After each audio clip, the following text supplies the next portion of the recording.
And the manager said to himself, what shall I do since my master is taking the management away from me?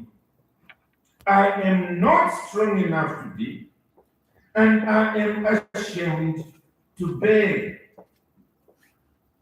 So he saw in that change what he could not do. Like an accountant, he had two sides of the ledger. On one side was the debit, on the other side was the credit. And he looked and said, on this side, on the debit, these are my problems. I am an individual who doesn't have strength anymore. I'm too old to start digging, to go into the field and start trying to plant and so on. I can't. Many years ago, when my father was still alive, he moved from an upper class area and bought a small house when he got his retirement. He bought a small house in the poorer part of Lusaka. So I asked him why he had done that. He said, son, a friend of mine, when he retired, bought a piece of land and he started cultivating. He said he got a hole, and as he began to dig and dig and dig, when he got tired, he looked in front and saw that there was still a lot of land he needed to cultivate. He looked behind, things going a long distance. It was just a short distance. He collapsed and died. So he said, son, I don't want to die. So I put the bigger house on rent. You see, so he knew this side I can't, but this side I can. And so forget about where I am living now. I am getting better money for myself, which enables me to live. In fact, what he did was he handed over the house to me since I was his only son. He said, son, this house, let's go to the lawyers, I'll sign, it becomes yours, but just put me on a monthly salary. And that's exactly what I did up to the day he died. He said, I don't want to be handling tenants, they just make me die, tenants, they give you problems. They say, you handle tenants. I just want the monthly salary. So that's what this man did. He saw that I'm not able this side, but what do I have that I can use? What's to my credit? This is what he says in verse 4. I have decided what to do, so that when I'm removed from management, people may receive me into their houses. I still have a few days before I'm removed from office. I have something that I can use in the midst of the change. So, summoning his master's debtors one by one, he said to the first, how much do you owe my master? He said 100 measures of oil. He said to him, take your bill and sit down quickly and write 50. And of course, he would sign it. Then he said to another, and how much do you owe? And he said 100 measures of wheat. He said, take your bill and write 80. The master, before I get to that. So basically, he was cheating. We know that. But as a manager, it was in his power to reduce debt. And so looking into the future and saying, look, me, I can't beg.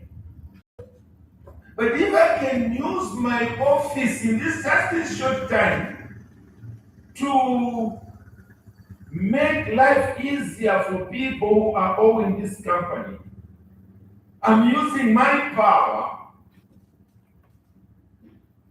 When I now go and visit them in their homes, they're going to give me 5 course meal.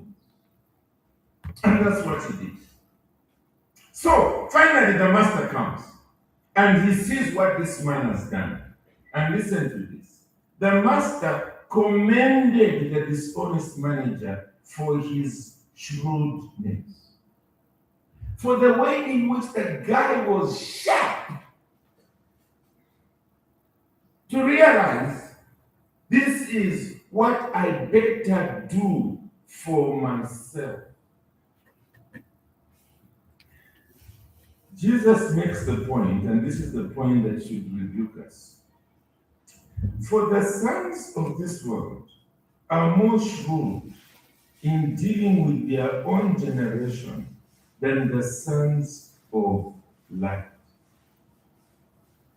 He's making a simple point that the people of the world take advantage of their changing times faster than those of us who are Christians. It's Jesus saying this. It's not me. It's Jesus. Yesterday I was saying that when the internet came into being, the people of the world quickly filled it with dirty stuff, with pornography. That a lot of people began to say, keep away from the internet, keep away from the internet.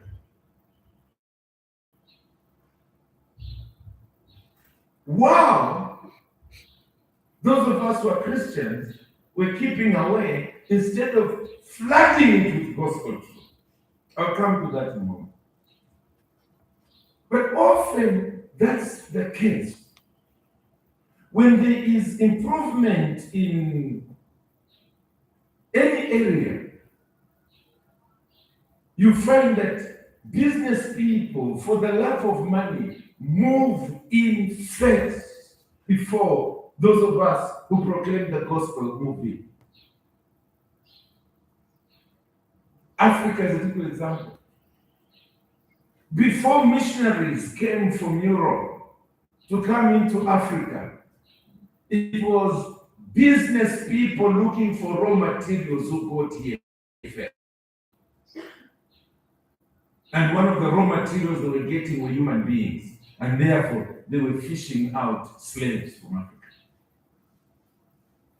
And I remember the gentleman who brought the gospel to my part of the world, David Livingstone, he went back to Europe and his arm had been destroyed by a lion. And so he was in a sling and he was pleading with the people of the United Kingdom.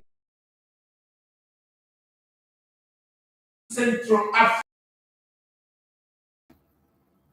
because people from their part of the world had moved in and were taking slaves, making missions work impossible. The sons of this world are more shrewd, clever, smart, even in a wrong way, in dealing with their own generation than the sons of light. We take forever. And then he makes the point, and I tell you, make friends for yourselves by means of unrighteous wealth, so that when it fails, they may receive you into eternal dwelling. He's applying this.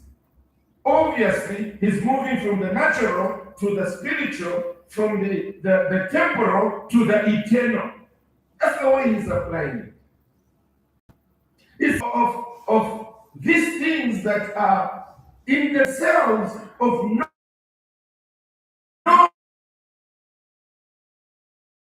eternal value or significance. And righteous wealth, as it calls it. Make use of it so that when you get into heaven, you may be richer. That's what he said. Make use of these things.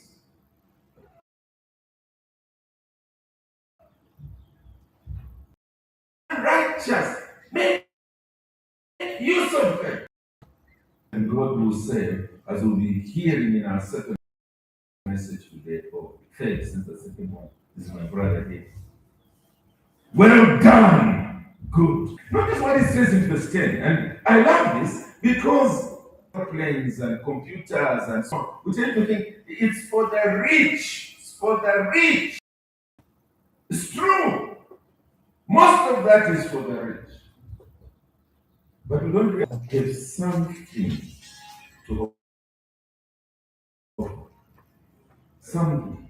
Who is faithful in a very little, and one who is dishonest in much. Learn to be faithful when all you have is in our church. I said to them, although it's an allowance, learn to tithe using your allowance. I want to assure you, it will be more difficult when you start getting a salary.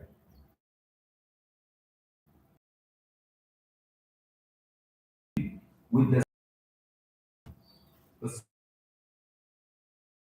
small, you're going to do wise, and when you have so much that encourage you and encourage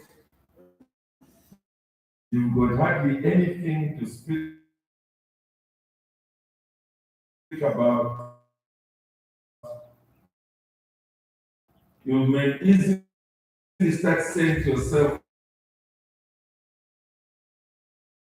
well, then forget about God.